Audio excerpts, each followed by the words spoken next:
Ok, buenos días, ¿cómo están? Vamos a empezar con cantando la canción De tal manera me amó.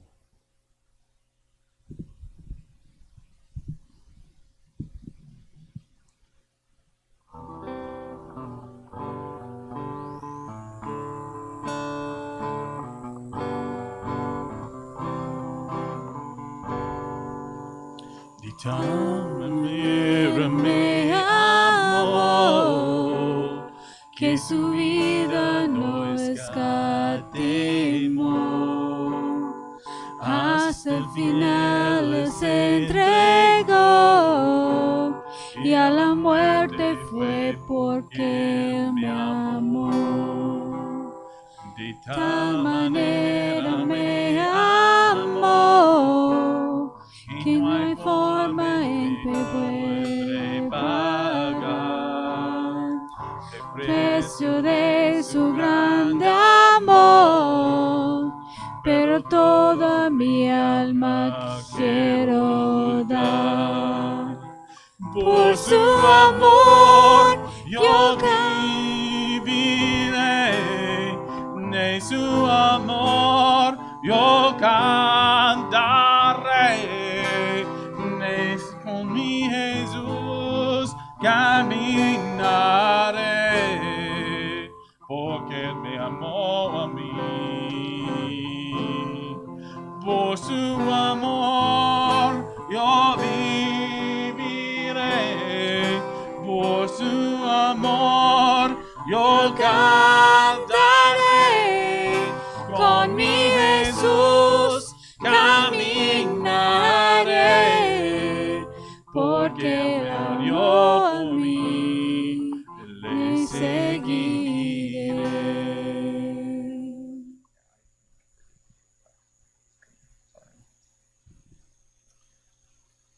Okay, the next song we're going to sing is They Will Know We Are Christians by Our Love. Right now, during this time, a lot of people are being very expressive of their opinions and things are getting shouted out and different things. But how are we sharing our love to the world? Durante este tiempo muchos están expresando sus opiniones y cosas y diciendo cosas, pero la cosa es, ¿cómo van a saber si somos cristianos? Por nuestro amor.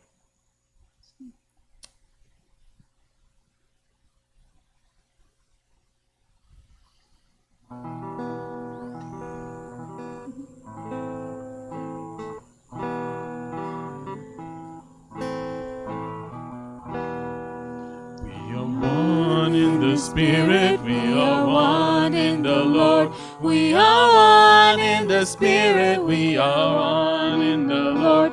And we pray that all unity may one day be restored. And they'll know we are Christians by our love, by our love. Yes, they'll know we are Christians by our love. We will walk with each other, we will walk hand in hand. We will walk with each other, we will walk hand in hand. And together we'll spread the news that God is in our land. And they'll know we are Christians by our love, by our love. And they'll know we are Christians by our love. All praise to the Father, from whom all things come, and all praise to Christ Jesus, His only Son. All praise to the Spirit who makes us one. And they'll know we are Christians by our love, by our love. Yes, they'll know we are Christians by our love. And they'll know we are Christians by our love, by our love. Yes, they'll know we are Christians by our love.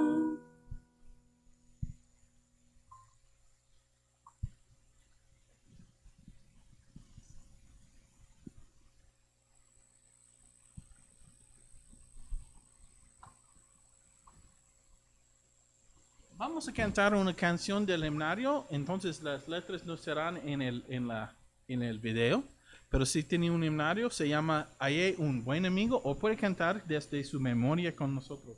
We're going to go ahead and sing a song.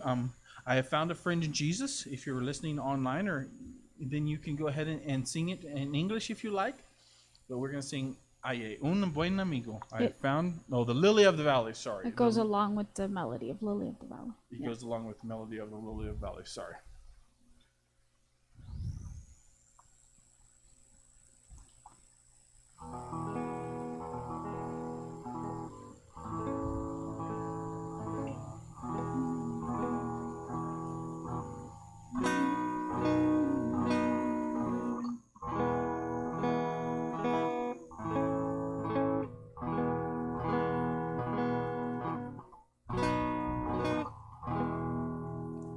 Hay un buen amigo, mi amado Salvador. Cantaré lo que ha hecho Él por mí. Hallándome perdido, indigno pecador, me salvó y ya me guarda para sí. Me salva del pecado, me guarda de Satán, promete estar conmigo hasta el fin. Él consuela mi tristeza, me quita todo afán, grandes cosas Cristo ha hecho para mí. Jesús jamás me falta, jamás me dejará. Es mi fuerte y poderoso protector. Del mundo ya me apartó y de la vanidad para consagrar mi vida a mi Señor. Si el mundo me persigue, si sufro tentación, confiando en Cristo me puedo resistir. La victoria me segura y elvo mi canción. Grandes cosas Cristo ha hecho para mí. Yo sé que Jesucristo muy pronto volverá. Y entre tanto me prepara un lugar en la casa de mi Padre, mansión de luz y paz. Todo creyente fiel con Él ha de morar. Llegando a la gloria, con Él yo estaré. Contemplaré su rostro siempre ahí. Con los santos redimidos, gozosos cantaré. Grandes cosas Cristo ha hecho para mí.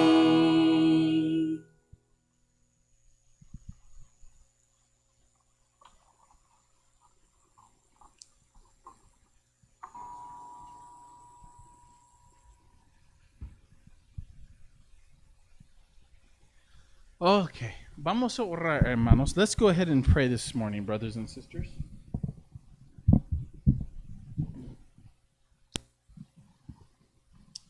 Okay, oramos.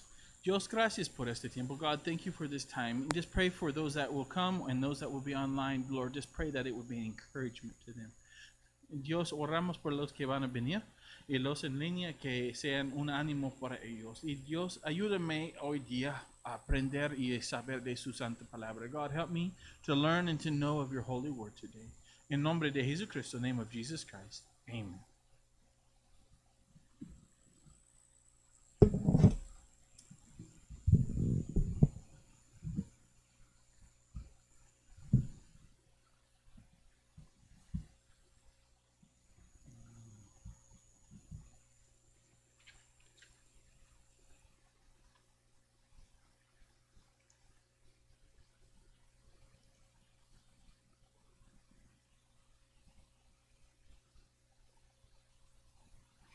Okay, hoy día, si alguien tiene una petición o una alabanza, if there's anybody that has a praise or prayer request, si usted está escuchando en línea, puede mandar por mensaje hoy día o en la semana que viene.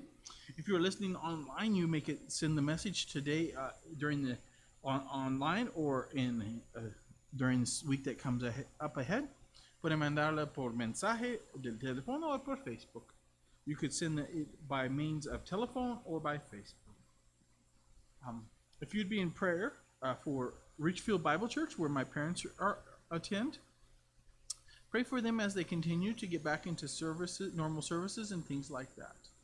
Si pueden orar por la iglesia Richfield Bible Church, porque ellos están teniendo sus servicios otra vez, y oren por ellos a tener como en ese cambio de no tener servicios hasta tener servicios. Also, please be in prayer for Casa de la Biblia as we continue to have services in person and just for the many changes going on around the world. Si pueden orar por la iglesia Casa de la Biblia mientras tenemos servicios y juntamos otra vez en persona. Also, please be in prayer for missionary Delwyn Fowler. He's having trouble speaking.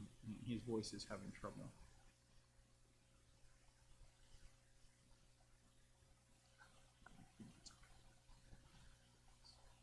Si pueden orar por el misionero Delwyn Fowler, por su salud, y también por Paula Sánchez y Hannah Fortune, por sus espaldas que están doliendo.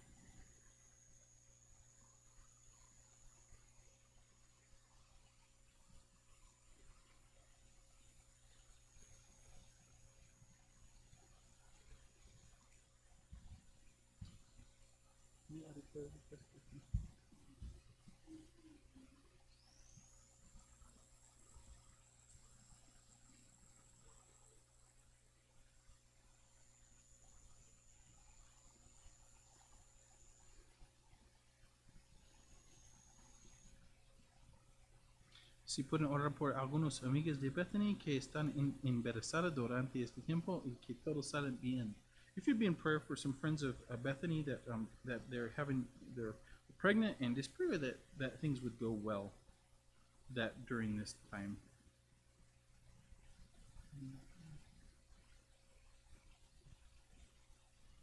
Si pueden orar por las familias en tiempos difíciles ahorita. If you could be in prayer for families that are going through hard struggles right now during these hard times. Okay, what would you like to pray?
Padre Dios, oramos en ese momento por diferentes iglesias como Richfield Bible Church, Grace Bible Church, Paraclete y Casa de la Biblia.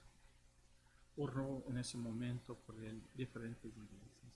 God, we pray for different churches, Richfield Bible Church, Grace Bible Church of Paraclete, and also Grace Bible Church of Coburn, and also here for Casa de la Biblia. Oramos que nosotros seguimos a ti, Dios, predicando su santa palabra y sean fieles a su santa palabra. God, that we would preach your word, that would be faithful to you. Oro también por las familias enfrentando tiempos difíciles ahorita. God, we pray for families that are going through hard time.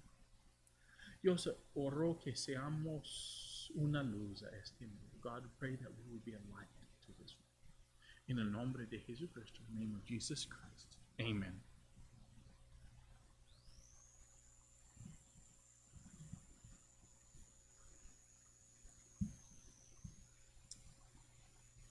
Tenemos algunos anuncios esta mañana. Tenemos algunos.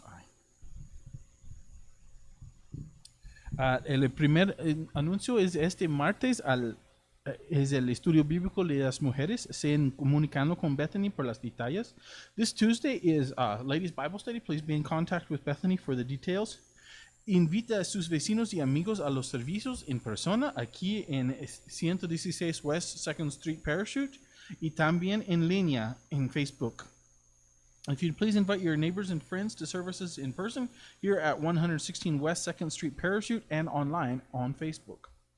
Vamos a cantar la canción I Have Decided to Follow Jesus. Vamos a cantar, we're going to go ahead and sing the song I Have Decided to Follow Jesus.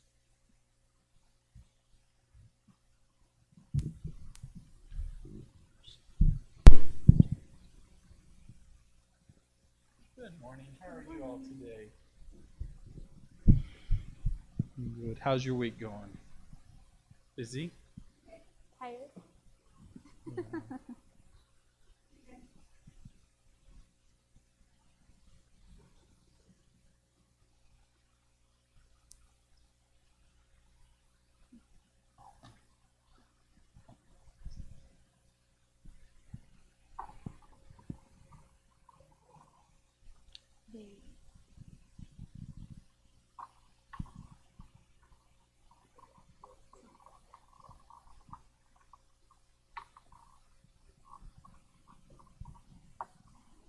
That's right.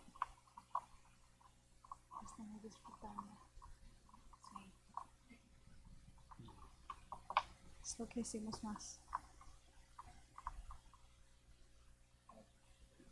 I'm going to go ahead and sing the song I Have Decided to Follow Jesus. Vamos a cantar la canción Yo he decidido a seguir Cristo en inglés, después en español.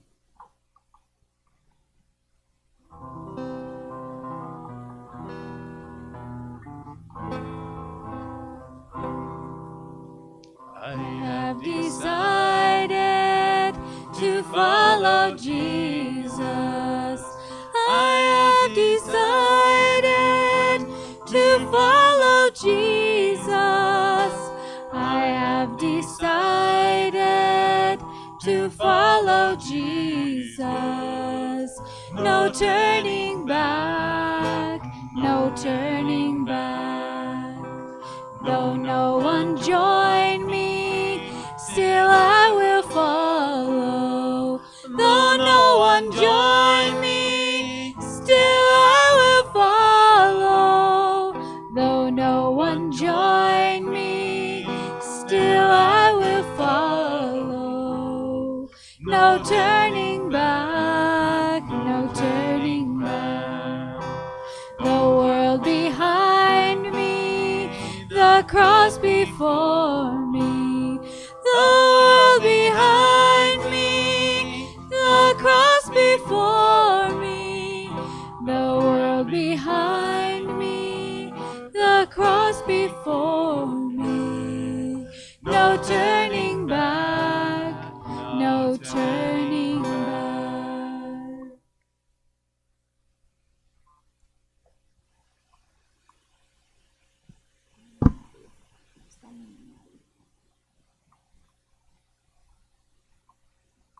Y ahora lo vamos a cantar en español y está en el himnario 413.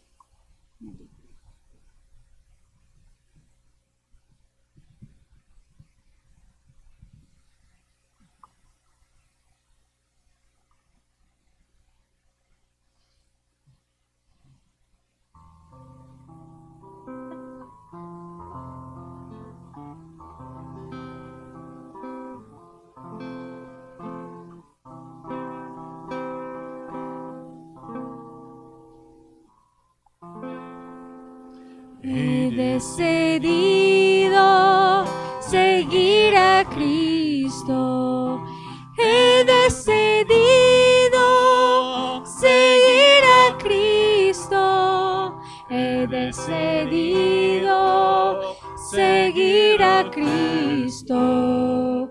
No vuelvo atrás, no vuelvo atrás. La vida vieja la he dejado. La vida vieja la he dejado. La vida vieja la he dejado. No vuelvo atrás, no vuelvo atrás. El Rey de Gloria me ha transformado. El Rey de Gloria me ha transformado. El Rey de Gloria me ha transformado. No vuelvo atrás, no vuelvo atrás.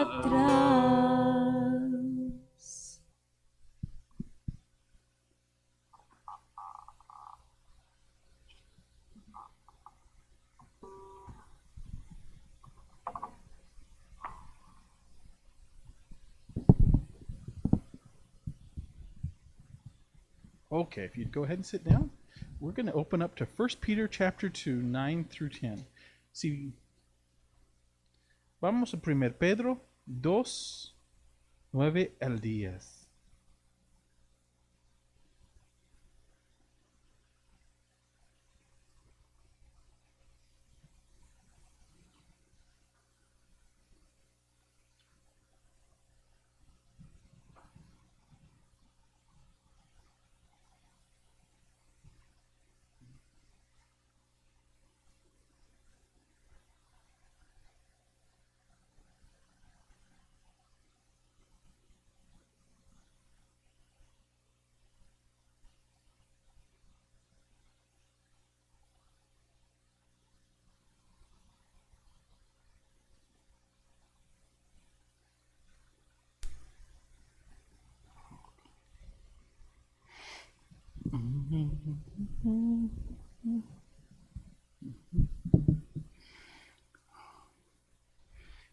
Can I have the clicker?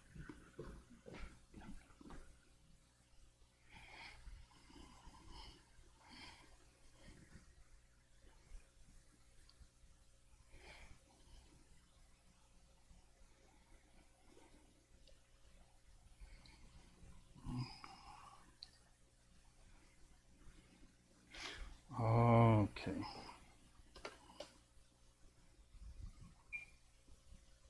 So this morning we're going to go ahead and start off, and we've been going down through 1 Peter chapter 2, 1 through 10 is kind of in a 4-part series. And in there we talk about, it says, now the people of God. And we're coming to actually that section today in 9 through 10, and we're going to get into that. But now the people of God. I'm going to speak it also in Spanish because we have some that listen online later or at different times in Spanish as well. Y hoy día estamos en 1 Pedro 2, 1 al 10, pero específicamente 9 al 10 en una serie de 4 partes sobre el pueblo. Ahora somos el pueblo de Dios. Y hoy día vamos a ver una nueva identidad en Jesucristo. We're going to be focusing in today on our new identity in Jesus Christ. So as we start off, we're going to ask a question, and then this is just a question to think about. And and you can throw out maybe what comes first things that comes to mind, but whose people are we, or whose people do we consider ourselves? What would we call our identity? And that's kind of often something, and we'll talk about that as we go through this. But think about that question, then we'll come back to it here in just a second. El pueblo de quién? ¿De quiénes somos? ¿Cómo identificamos en este mundo o en cualquier sitio? ¿Cómo identificamos? So whose people are we? If sometimes when we fill out forms, we identify different ways, but when we come and we talk to friends, how do we identify? Or what do we say? For example, sometimes if we know a friend, and well, let's say it this way. If we know a friend of our parents, we might say, hey, yeah, we're so-and-so's daughter or son or something like that. If we know another friend, maybe they're just more our age, and we're talking back and forth to them, we might say something like, hey, yeah, so-and-so, they're my friend, or we've talked to this and this and this. And we kind of identify that way. A veces cuando estamos hablando con a otros como la edad de nuestros padres, identificamos como hijo o hija de esta persona, o si con amigos decimos cosas como, ya, soy amigo de esta persona o amiga de esta persona. But how do we identify? How would you identify when you talk with somebody? Or would you be like, well, it doesn't matter anyway, don't really matter to me, my identity? It's a very general question, I know that.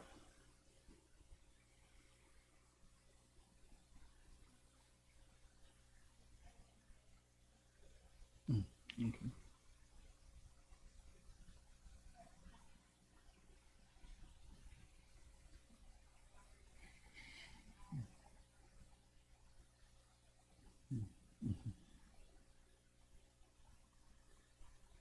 Yeah, okay.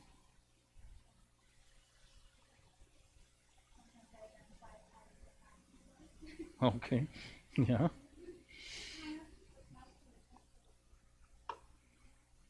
Okay. How about for you young ladies?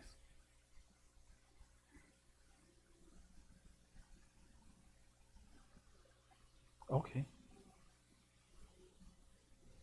Oh, yep. Can I respond more? Yeah. Mm-hmm.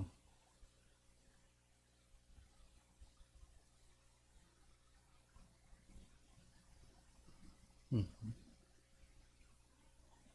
It does definitely vary. It's kind of, yeah, who you're talking to. Mm-hmm. People are interesting, yeah, how they talk about that. And it's interesting. People often open up when you ask them those questions too. Where do you live? What do you do? Where are you from? What do you like? What do you speak other languages? Things like that. People tend to open up because that's what they care about. That's part of who they are, and that's part of their identity. And we're going to kind of get into that as we go down through that. It's very interesting.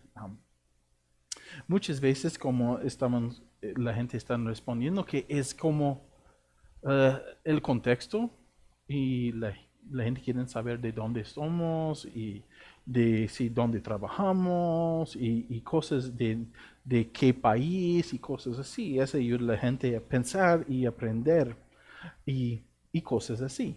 This week, somebody came by and they asked some questions. He said, I'm looking for different churches, and he just asked some questions like, do you teach this or do you teach that, and he was trying to figure out the identity of the church body, and that's good, that's important. Those are important questions to think about. Sometimes we even do that with movies. We might say, oh, what kind of genre is it, or hey, what's it about, or is it a mystery, or is it action, or is it chick flick, or what is it? We look for the identity because then it's kind of a mental way to hang things on pegs. And then, oh, okay, hey, it's this, okay, I'll be interested. Or hey, it's this, I don't know about that. And so we tend to do that with identity. And sometimes, as you well know, right now, it's a big thing in the media. Identity is a big part of the media, and a lot of people are, there's a lot of volatile opinions and things that are really exploding across the media right now. Es muy interesante a veces como la identidad de gente o de películas, de cosas, es muy importante ahorita como en las noticias, la gente está hablando de soy este, y hay muchas opiniones y cosas paseando. Let's go ahead and first start off with 1 Peter chapter 2, verse 1. I'm going to read down through 1 through 8, and we're going to talk about identity. And we're going to get into that a little bit. Let me go ahead and change a Bible version here, just while I'm at this.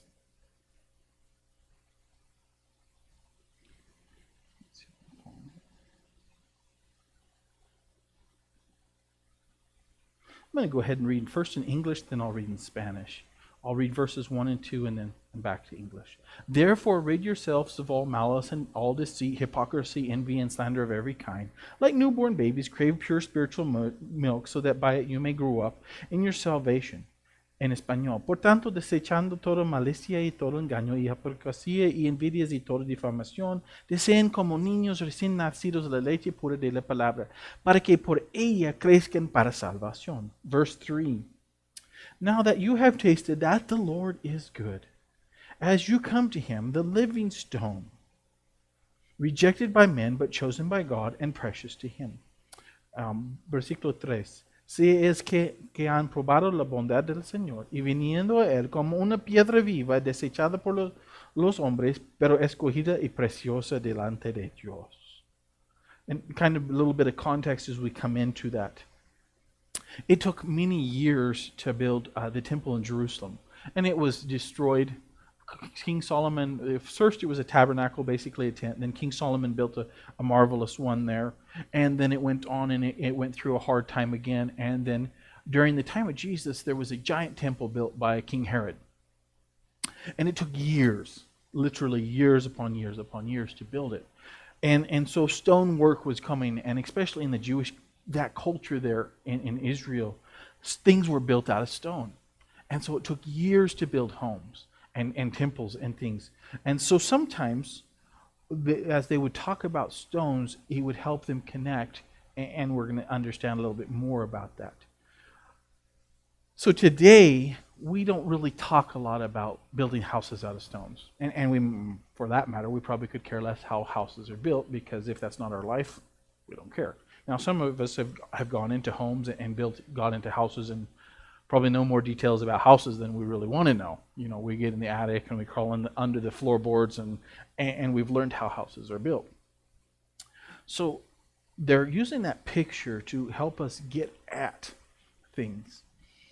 Today, some of the subjects that we might, depending on our age, if we're in the education system, we might be concerned about, hey, how do you start in math and you have addition, subtraction, multiplication, division, and then you increase on to fractions, and then you increase into algebra, and you continue building those and get into calculus and so on.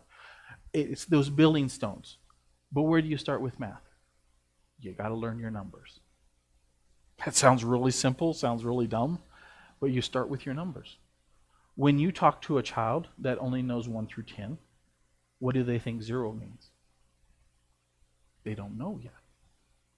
They have to learn what it means. Even like 1, you have to learn what it means. That would be the foundation of math.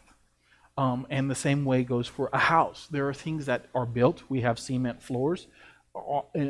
Cement foundation that goes under many houses today, and then you put your floor on top of that. That's how it kind of works. So as we get into this, it'll start adding up, and it'll make more and more sense.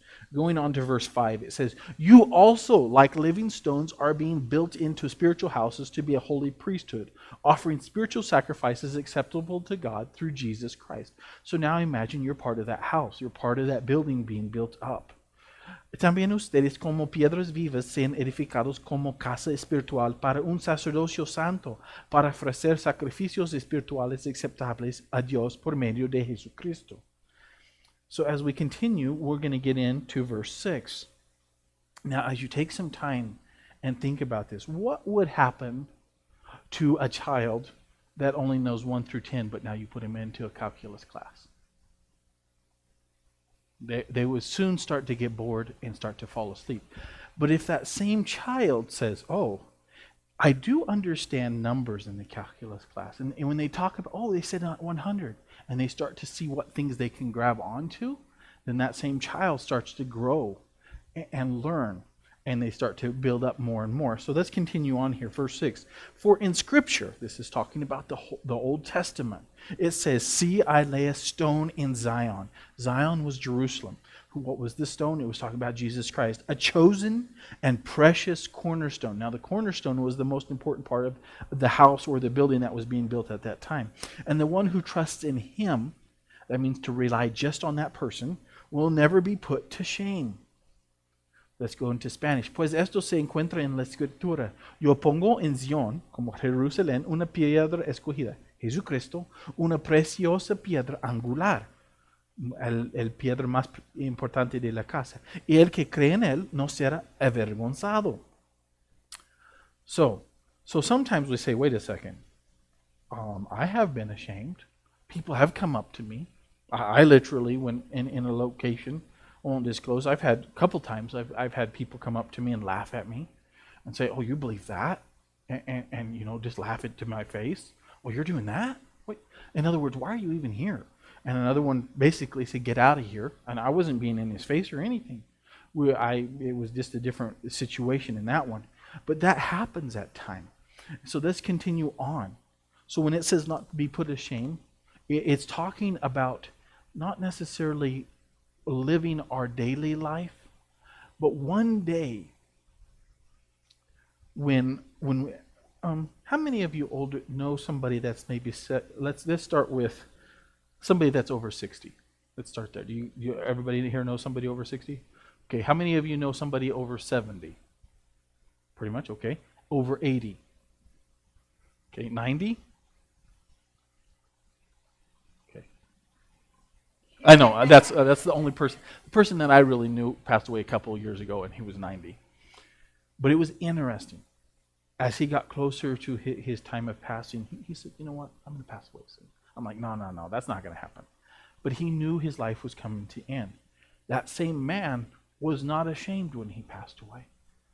And I'm not talking about physical shame or what our body goes through. I'm talking about one day when you pass from this life into the next. What's going to happen? Sometimes the younger we are, the less we think about it.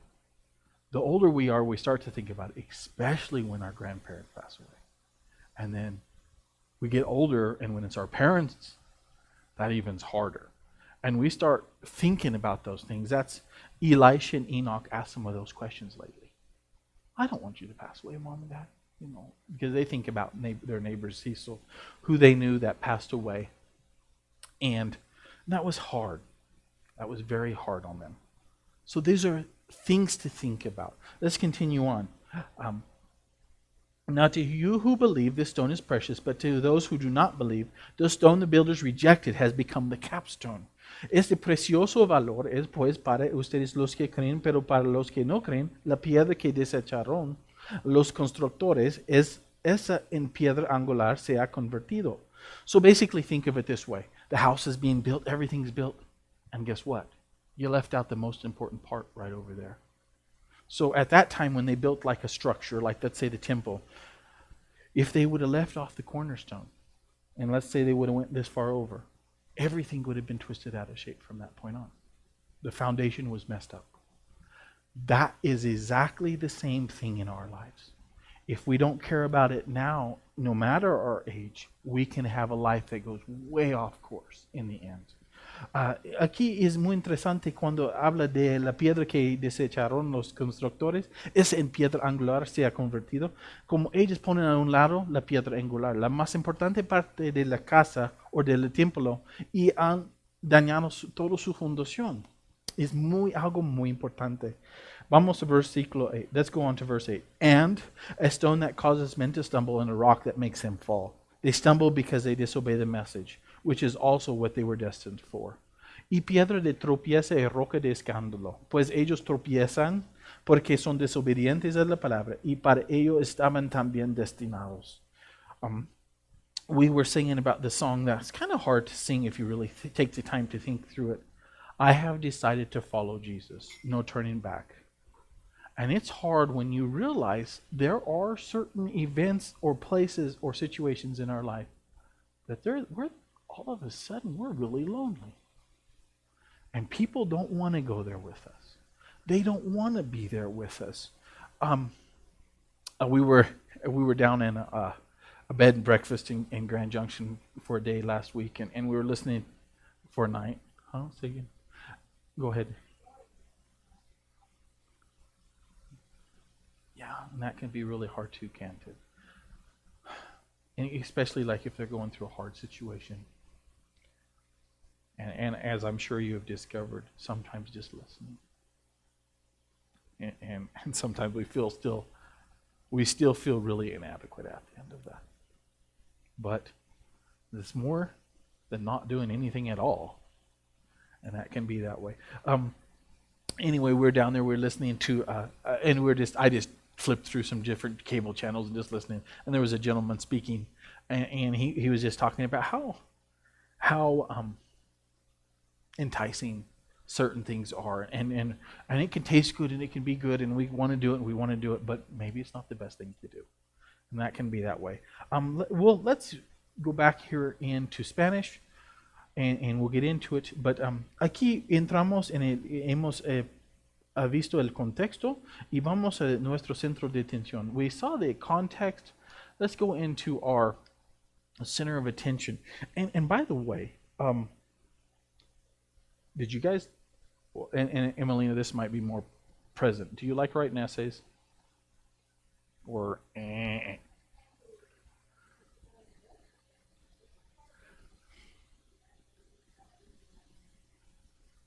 Not really. How about you, Isela? Is that something you like to do? Essays or reports or papers in general?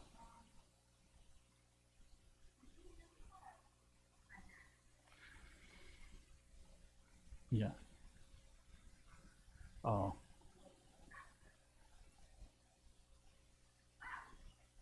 Hmm.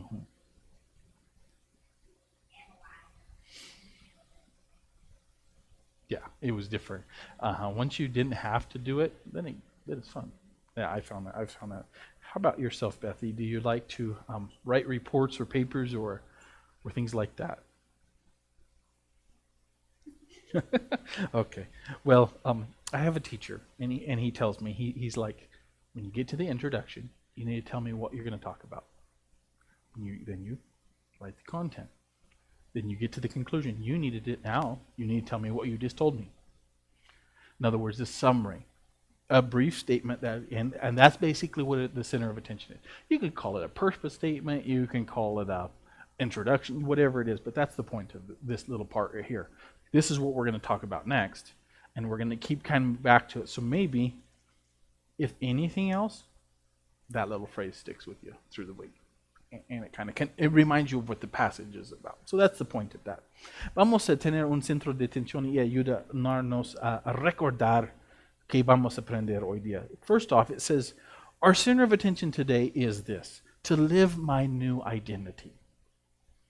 We do have our birth identity, or our country of birth, things like that, or our job, on all those identities, and those are a part of who we are. But we have a new identity when we trust in Jesus, and it'll make more sense as we go. As part of the people of God, as a believer in Jesus Christ, we're going to understand some of that today. Nuestro centro de atención es a vivir mi nueva identidad como parte del pueblo de Dios, como un creyente en Jesucristo. So let's get into point one. We are a generation of believers with purpose. We have a purpose as believers in Jesus Christ, and we're going to get into that. We are a generation of believers with purpose. Somos una generación de creyentes con propósito. Somos una generación de creyentes con propósito.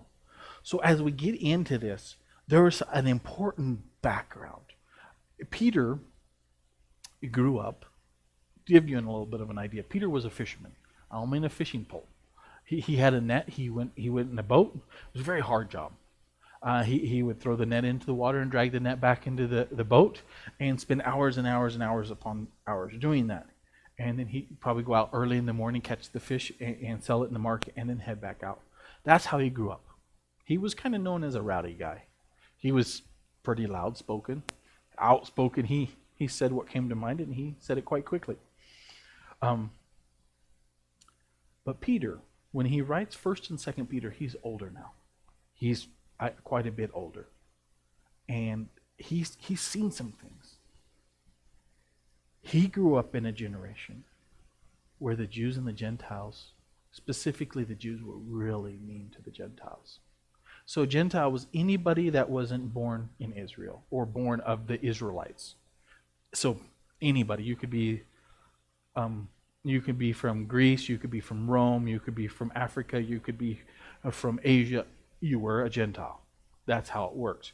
So, and we're going to understand a little bit, but that was something that tended to happen during what we call it the silent years, but basically it was between the years 0 to 400 BC, so before Christ. During that time, there was a lot of things that did happen, but we call it silent years because there really wasn't a prophet from God during that time.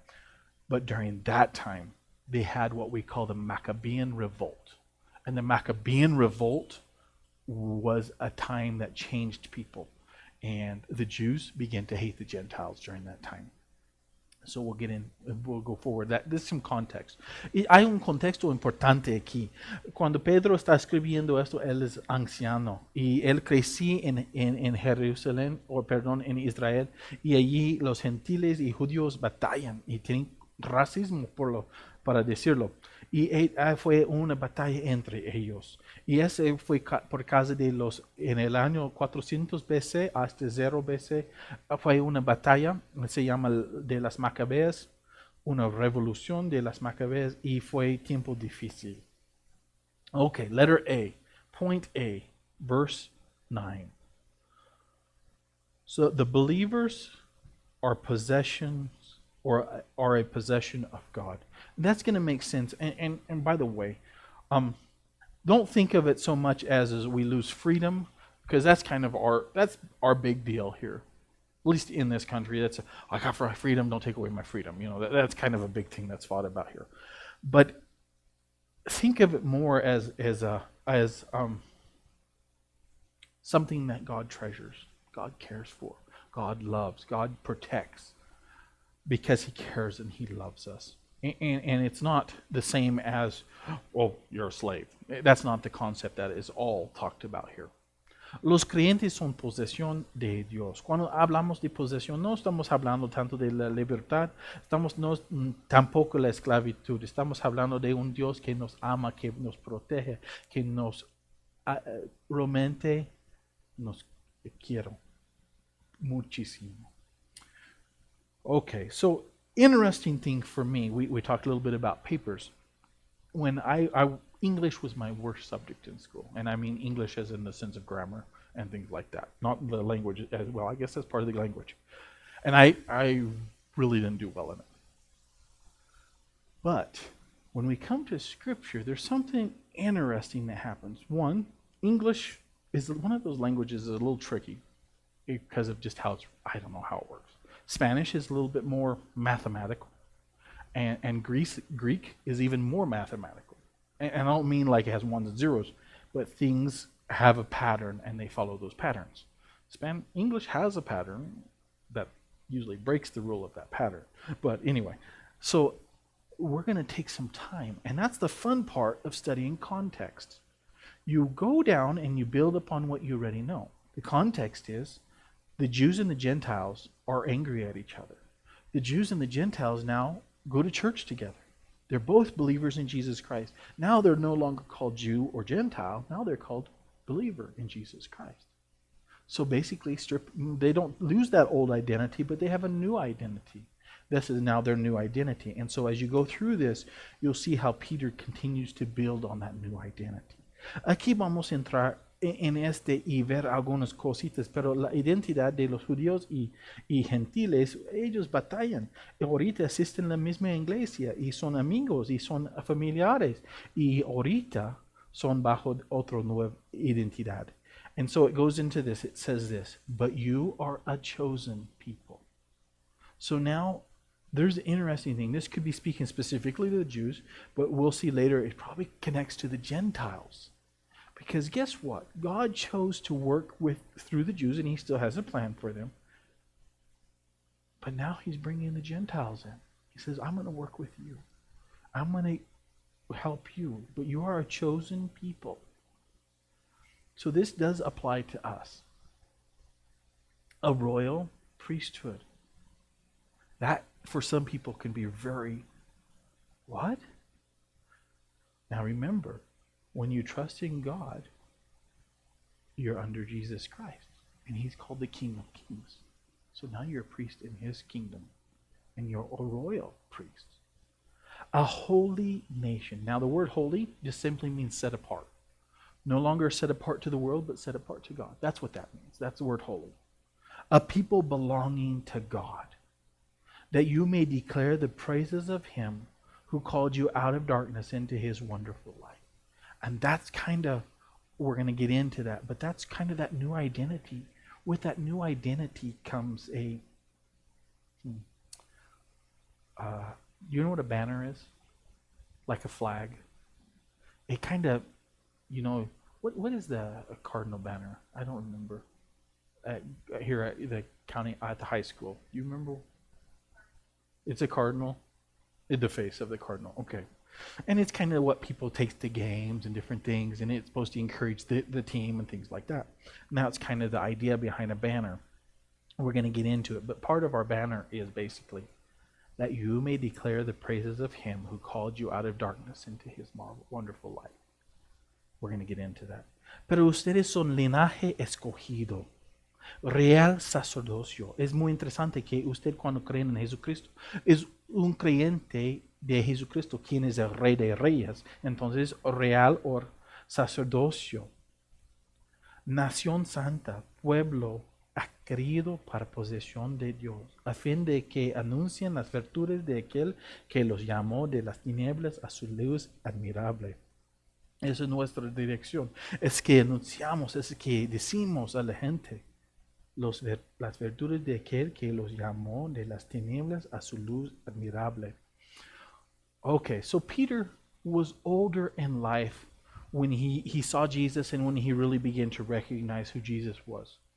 There was a time in Peter's life that he literally, after he had literally walked and talked with Jesus for almost 3 years, saw the miracles, saw different things, and he said, I don't have anything to do with him. He rejected Jesus. Now, he did come back around. But that was who Peter was. And so some of these things probably are very personal to him. This is who Peter is, and he reminding the Gentiles of who they are.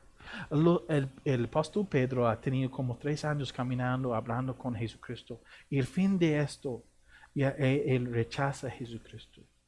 Pero ya volvió a confiar otra vez en Jesucristo. Pero interesante es pues algo importante por él. Okay, so let's get into this. So remember I said Greek and Spanish are a little bit more mathematical. And that's kind of, I like those languages. It's easier for me. But it says, but you are a chosen people. So that word people, you can get into some very interesting things there. That word people, if you noticed in Spanish, it translates it as linaje, which is a lineage, a chosen lineage. It can be a chosen race. Now, not so much as we think about race. Because remember, Gentiles were all kinds of races, if we call them that. But this is not talking about a physical race. This is talking about a spiritual race. It's gotten into a new, it's not skin color, it's a new identity. So that's kind of what that's talking about. But as you can see, it gets kind of interesting as you dig into this. So a chosen one. So now they went, and we're going to see later that no longer, not once a people of God, but now a people of God. Okay, so then a royal priesthood, but in Spanish here. Pero ustedes son linaje escogido. La palabra linaje puede ser nación, puede ser raza, pero raza espiritual, no de piel. Y es interesante. A royal priesthood. Now, we say priesthood, and we're like, I don't know for yourselves how you grew up. Well, usually priesthood is not really talked about. Even though it's in the Bible, about the only few places we hear about priesthood is in different religious groups. And that's kind of where we leave it at. When it talks about a priesthood, what is a priest do? in the Old Testament, they served at an altar and they took care of things for God. They didn't serve themselves. And same way goes for the New Testament. A priest serves God. And it's not for a holier or mightier than thou, look at me and bring your different things to me. No. That's not what it's talking about when it says priesthood. Real sacerdocio, un sacerdote es alguien que cuida las cosas de Dios. Y en el Antiguo Testamento sirve en un altar y cuida las cosas de Dios. Igualito en el Nuevo Testamento. Then it goes on to this. A holy nation. Nación Santa. So, here we come again to that. That is very interesting because that word nation can also be translated as holy Gentiles. It's just a different words, as you well know, because you come from bilingual culture, don't always add up in each language. You can't say piñata in English. It doesn't, you have to describe it in English. That's how it works out. So that's just how it is. And so here, so a holy nation, so that word, it can be translated as Gentile or nation. And sometimes when it's talking about a group, it could be one way or vice versa. But basically, holy refers to, now, when we say holy, we use it jokingly sometimes, like I have holy pants on. I mean, pants full of holes maybe. Or I have, we do different things. We maybe have different words we might use, like holy cow or whatever. We don't tend to use it as meaning, oh, hey, that cow is separate from the herd. We just say it because it's an expression. But a holy nation has this concept. Think about this. The Gentiles were not known for serving God. At that time, they interest me because I get into them, but do you know much about Greek or Roman mythology? Here and there. Mostly what you learn from a movie here and there. Yeah. Hercules, yeah. That's what, during that specific time, that is what the Gentiles worshipped. There was the temple of Zeus. There was the temple of Diana. There was the temple of Apollos. That's what they worshipped. So when now all of a sudden, wait a second, I don't have to be attached to that anymore. Now I'm set apart to God.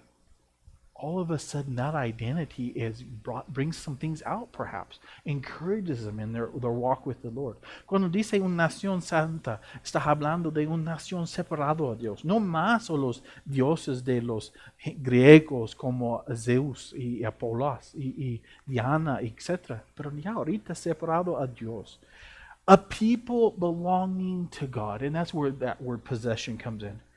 They're no longer identified with the things of this world or their previous religion, but now they get to be part of God's family. They get to be part of a new identity. Cuando dice pueblo adquirido para posesión de Dios, no más el mundo, pero parte de la familia de Dios ahorita. And it goes on. But remember the context. The Jews were very proud of saying, no, we are the people of God, not you Gentiles. But now, guess what? The Gentiles are the people of God. And we're going to get into that a little bit. Cuando dice aquí, pueblo adquirido para posesión de Dios, es hablando sobre como ellos, los judíos dicen, no somos el pueblo de Dios y ustedes no. Pero ahorita los gentiles son parte de esto. And if you want to look at this in more detail, there was a commentary that mentioned that these promises were first given to Israel. That was the nation of the Jews. So, okay, so give you an idea. There's some words that we throw around. Israel is a nation. That's a name for a nation. A Jew is somebody that descends from Jacob. And Jacob got a new name, and his new name was Israel. So basically, when you say Israelite or you say Jew, they're kind of the same thing. Except today, not everybody that's Israelite's necessarily a Jew, because not every Israelite worships God. Does that make sense? Those are kind of words we throw around, and sometimes I don't think about them, but they're basically one and the same. It says this, Exodus 19:5-6, it says this, now if you obey me fully, God was talking to the Israelites. He said, and keep my covenant, then out of all nations you will be my treasured possession. Although the whole earth is mine, you will be for me a kingdom of priests and a holy nation. These are the words you are to speak to the Israelites. So he was talking to Moses, and he was to pass that on to the Israelites. Now, what happened? They didn't keep God's covenant. They didn't keep God's Old Testament. And so eventually, there is still that promise available to the Jews. But the Gentiles were brought in also. So that's kind of where that comes from. Ahora pues, si en verdad escuchen mi voz y guarden mi pacto, serán mi especial tesoro entre todos los pueblos, porque mía es toda la tierra. Ustedes serán para mí un reino de sacerdotes y una nación santa. Estas son las palabras que dirás a los israelitas. Moisés fue hablando con Dios. Y los israelitas ya no guardan el pacto de Dios. Okay, let's go to point B. In 1 Peter 2:9. The second part, that's all the B means. The believers have purpose. The believers have purpose. Los creyentes tienen propósito. So here's once again where it kind of gets into, it says, in English it says, that you may declare the praises of him. So that word that, when we kind of, okay, maybe if you like English, it's a demonstrative. Well, what's a demonstrative? What does that mean? Etc., etc. Okay. In Spanish it says, a fin de que, or with this purpose. And they're kind of the same things, whether in English or in Spanish. And that's kind of the direction it's going. All this, you get to be a chosen people. You get to be a royal priesthood, a holy nation, a people long gone, with this purpose. So, it comes, it has this purpose. Podemos ser un real sacerdocio, nación santa, pueblo de Dios, a fin de que con ese propósito, that you may declare, or you may announce the praises of him, and this is speaking about Jesus Christ, who called you out of darkness into his wonderful light. A fin de que anuncien las virtudes de aquel que los llamó de las tinieblas a su luz admirable. Okay, so today, it's pretty hard to find a place that's really dark. I'm trying to think about it. Your shadow. There you go. Sometimes, like in Peru, when they would use 2 giant generators to power the city we lived in, when those would go down, and it just got pitch black, and then you saw the stars. That was the quietest it got. But in same way in Guyana. Sometimes here, like if you were to go up on the Grand Mesa, Alaska, yes, especially in winter, Alaska would be a great example of that. And think of that kind of darkness. Now, we're not always talking about a physical darkness, but it's sometimes harder for some of us. So remember Peter. He grew up in a home. He was told about Jesus. He was told about God. He was taught about God and things like that. But now imagine some 1,000 miles away in a city in Ephesus, a young man named Timothy. He learned things from his grandmother. Okay, so let's go to somebody else. We'll just pick somebody that we don't really know a lot about. Apollos. We don't know a lot about his background. He was a Greek, and he grew up. And maybe he saw his parents go to the temple of Diana. Now, in the temple of Diana, they didn't do very good things. The way they worshipped was through prostitution. That was their form of worship. And so things were horrible. Things were very vivid, very clear. This is bad. This is hard. And then somebody comes along and brings this message that, you know what, you can escape all this. And you can get into those things. You can get out of that darkness. So now let's go back to Peter. Now remember, Peter grew up in a family. He grew up in a family where maybe his parents told him about about God and things like that. But one day Peter had to come to that decision himself. Do I just follow my parents because my parents do this? Or is it actually who I am? Is this part of me? Is this my identity? And that's a decision that every person will make. Sometimes, though, it is sometimes the hardest person, and I speak this from experience, that you may declare the praises of him who called you out of darkness. Sometimes when we grow up with a pretty good life, we have pretty good parents, we have pretty good things, Sometimes it's really hard to recognize the darkness in our own lives. And I'm not talking about our parents. Yeah, because this is great, life is good. We forget that we're struggling on the inside. We forget sometimes, and I say this from personal experience, I'm a good young boy. I don't need God because I'm good. We forget that, I do need God. And that's what it's that you may declare the praises of him who called you out of darkness into his marvelous light. Recognizing that sometimes is the hardest thing to do. But that's where God wants us to be at.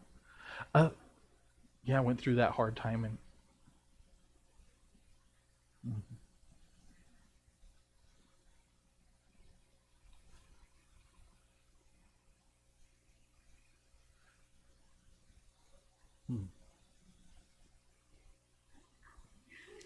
yeah.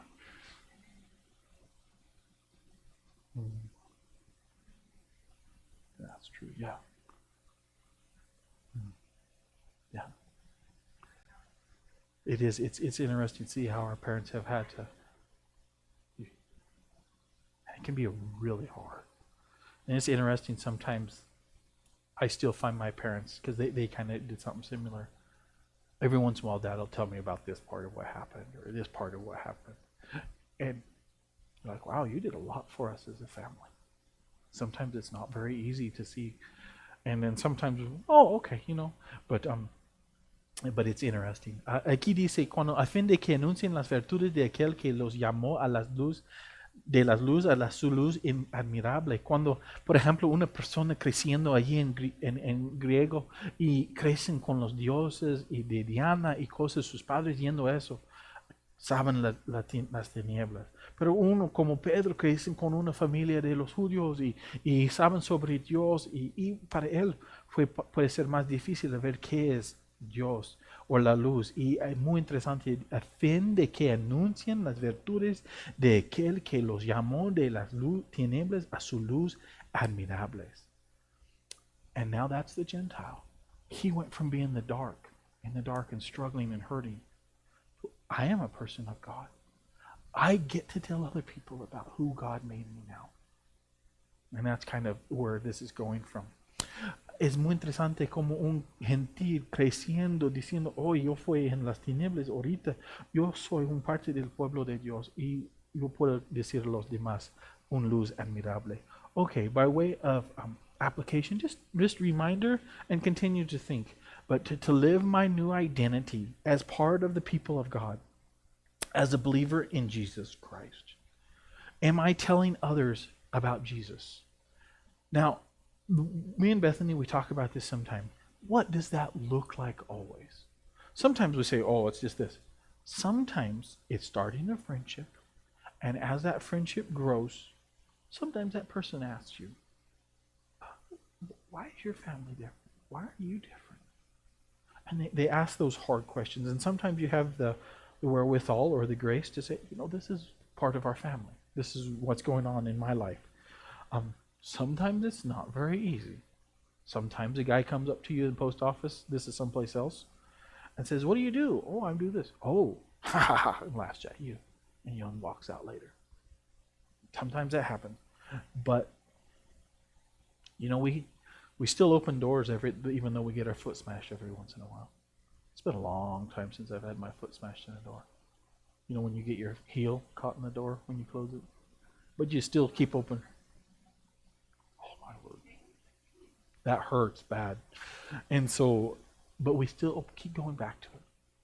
So even though we keep opening doors, that's the same way with who we are in Jesus Christ.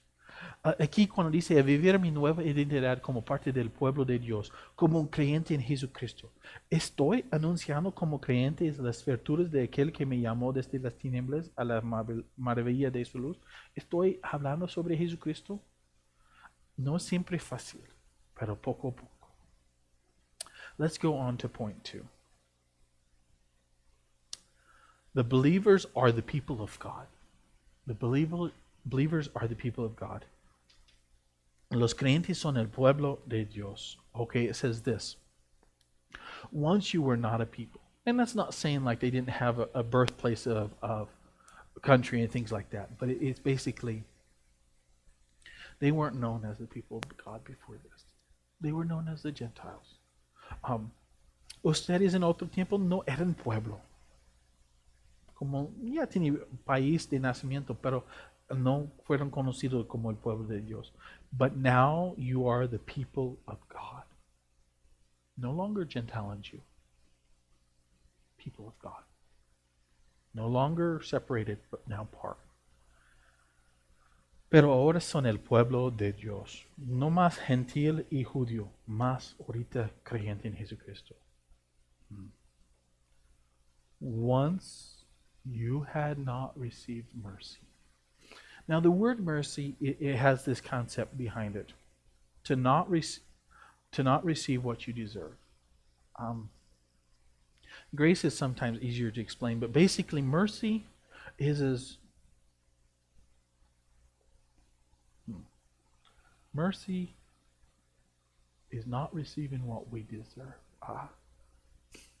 Have you ever done a job, and maybe it's easier with thinking of your parents, and you intentionally did it really bad. You just know you did about as worse as you could, and yet your parents didn't punish you for it or discipline you. It would be a better way to put it. And they said, go ahead, but that's mercy, and it happens.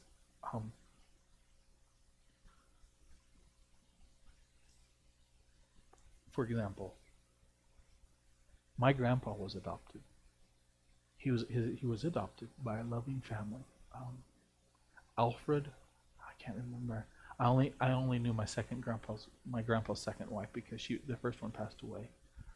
Oh, Alfred and Anna. Okay, I barely knew my great grandpa, just a little bit. And he was my grandpa Cohen. James was his name. Was adopted and he was their first child. My grandma by blood that I will never, my great grandma by blood that I will never know, she came to Oakland, California, and gave James up for adoption. She probably came from someplace in Germany. Let's see, how old would he have been now? He probably would have been in his 90s, so it would have been during one of the world wars. If I would have grown up in that time, my grandpa had not been adopted by a loving family that believed in God and that raised their children in the Lord, where would I have been? That is mercy. That's God's mercy on using one person, James, using his adopted parents. That's mercy. And that's the same if we think about what God has done in our lives. What God did through your parents. Not an easy road for them to walk. But that was mercy on you as children. And I think the same thing that my parents went through, because I've heard and I lived through some of the excruciating pain. But now my children don't have to. That's mercy on them. So that's mercy. And once you had not received mercy, but now you have received mercy. So the Gentiles now receive mercy. Ustedes en otro tiempo no eran pueblo, pero ahora son el pueblo de Dios. No habiendo recibido misericordia, pero ahora han recibido misericordia. Como yo, mi abuelo fue adoptado. Y su mamá probablemente fue de Alemania durante las guerras mundiales 1 y 2. Y si yo he crecido allí, será diferente. Pero mi abuelo fue adoptado por mis bisabuelos y ellos ayudan a él a crecer en una manera como de Dios. Y con esa misericordia nos llega a mí. Y qué bendición. So as we come, let's go to by way of application, to live my new identity. Because now we're the people of God. That's who we are. Now we've received mercy. To live my new identity as part of the people of God, as a believer in Jesus Christ. A vivir mi nueva identidad. Ahorita soy pueblo de Dios. parte de esto, como parte del pueblo de Dios, como un creyente. But we're going to quickly review, and then if you have some thoughts on how to apply this. Point number 1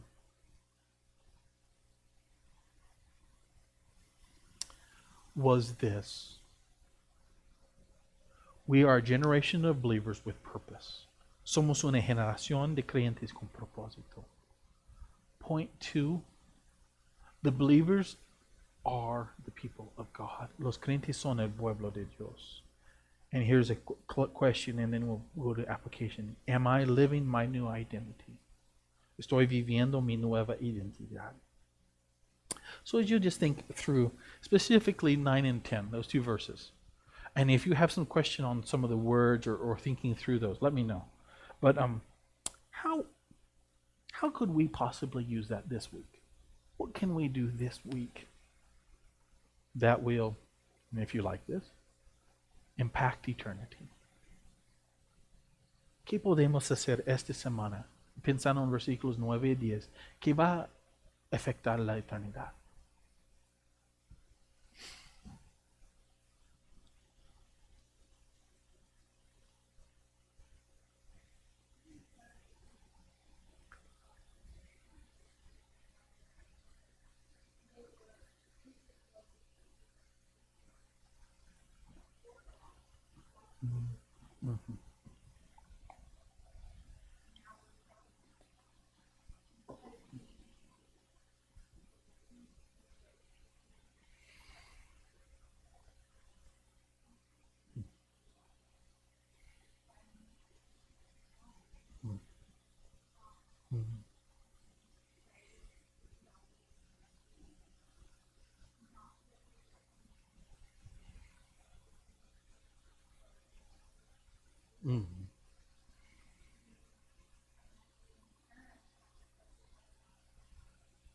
That's true.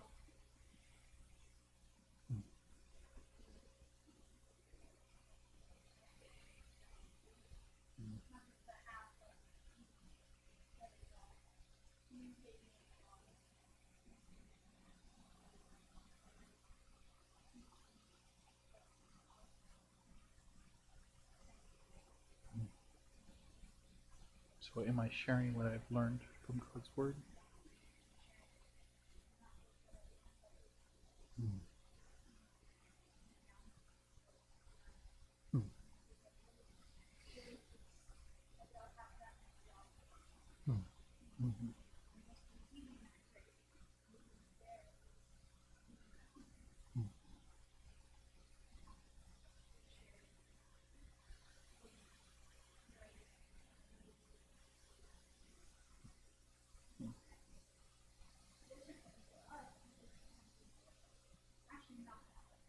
Yeah, it's true. Not like that young lady you were watching from North Korea. Other thoughts on this section?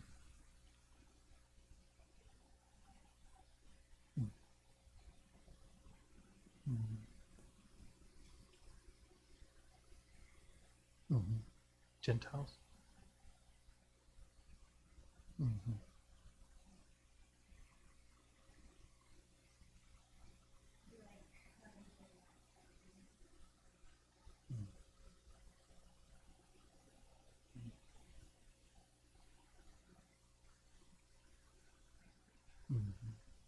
There's a lot of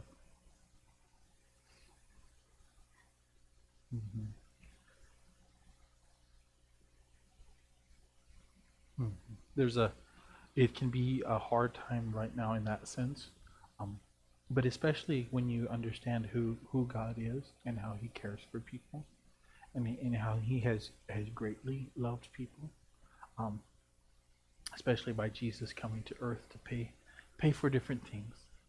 And it can be interesting as we think about that as being believers, and as we reach out to others and demonstrate being the people of God, not in a prideful way, but in a loving, caring, sharing the truth with them way.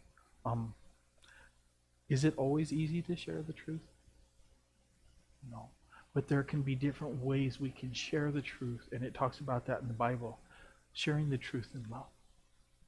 And so as we do that, because not everybody's always right, and we're not always right. But as we do that in a loving way, sharing the truth in love, it can help break down some of like a lot of hard stuff going on right now, which is really hard.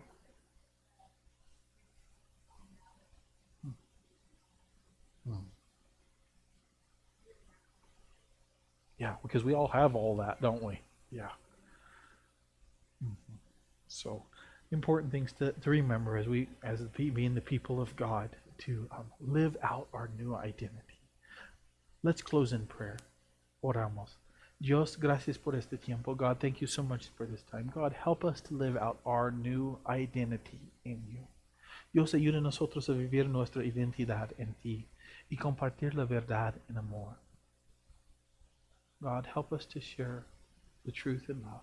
Ayude a nosotros a tener mucha paciencia y no listo para pelear, pero listo para amor, amar y listo para compartir la verdad en amor. God, help us to not seek to fight, but to seek to share the truth in love. Gracias por su misericordia. God, thank you for your mercy. En nombre de Jesucristo, in the name of Jesus Christ.